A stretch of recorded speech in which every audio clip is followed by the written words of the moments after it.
A star is an astronomical object consisting of a luminous spheroid of plasma held together by its own gravity. The nearest star to Earth is the Sun. Many other stars are visible to the naked eye from Earth during the night, appearing as a multitude of fixed luminous points in the sky due to their immense distance from Earth. Historically, the most prominent stars were grouped into constellations and asterisms, the brightest of which gained proper names. Astronomers have assembled star catalogues that identify the known stars and provide standardized stellar designations.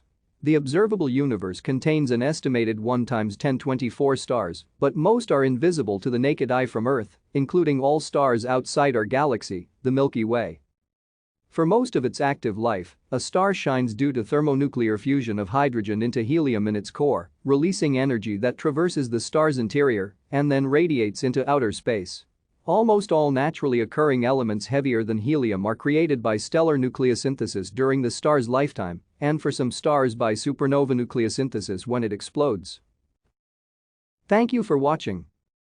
Like and subscribe if you would like to view more of our videos. Have a nice day.